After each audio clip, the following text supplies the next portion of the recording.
Jabuka se u Karbulovu uzgaja na blizu 60 hektara, a površine pod ovim voćem uvećavaju se iz godine u godinu. Manifestacija koja se organizuje u čast jabuke ima za cilj da promoviše voćarstvo u Karbulovu, ali i da skrene pažnju javnosti na ovu mesnu zajednicu i njene potencijale. Istakao je Slavoljub Stanković, predsednik Udruženja voćara Voćar iz Karbulova. Ovo su nama 10. po redu dani jabuke. Imamo svojevrsni jubilej, mi smo počeli to 2009. godine, jedne godine smo bili prekinuli pa onda nastavili, tako da eto, jednostavno želimo da imamo tu neku dvostruku korist. S jedne strane znači naše prisustvo u medijima, sredstvima informisanja, jednostavno daje znak da smo i dalje u tome ozbiljni, da imamo ozbiljnu ponudu jabuke, a s druge strane trudimo se svake godine ili da dovedemo neke od eminentnih stručnjaka iz različitih oblasti poljoprivrede ili neke značajne firme koje se bave proizvodnjom i distribucijom poljoprivrednog repromaterijala, đubriva, sredstava za zaštitu bilja i tako dalje. Tako da, eto, na taj način doprinosimo i povećanju kvaliteta i obima proizvodnje kod naših voćara. Opština Negotin spada u red opština koje izdvajaju značajna sredstva za podsticaje poljoprivrednim proizvođačima i tako će nastaviti i u narednom periodu, istakao je član opštinskog veća zadužen za poljoprivredu u opštini Negotin, Dragan Radosavljević.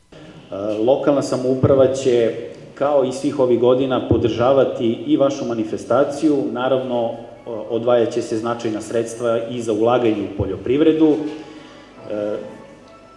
Želimo da nam dođete do lokalne samouprave, do opštine, da nam kažete, ne samo da nam ukažete na probleme, nego da nam kažete šta je to što bi mogli da uložimo još u poljoprivredu, a mi smo spremni na svaku saradnju i naravno, kažem, ulagat ćemo još više. 10. jubilarna manifestacija Dani jabuke 2019. održana je u senci prošlogodišnjih nepovoljnih tržišnih dešavanja. Međutim, kako voćari iz ovog sela kažu, situacija je ove godine nešto bolja, te su proizvođači i opušteniji kada je plasman u pitanju.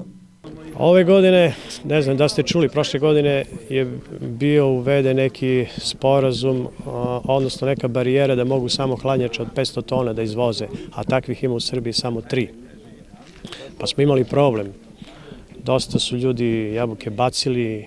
Ja sam prodao po 6 dinara prošle godine, što je tužno i žalosno, ne samo ja. To se moglo vidjeti po internetu, po celoj Srbiji ljudi sipaju jabuke u barugu. Tako to smešno je bilo.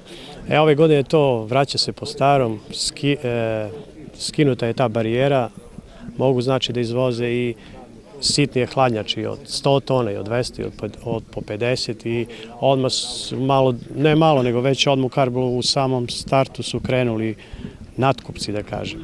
Mi ne možemo da izvezemo, mi nemamo firme izvozničke i ne možemo da izvezemo jabuku na rusko tržište.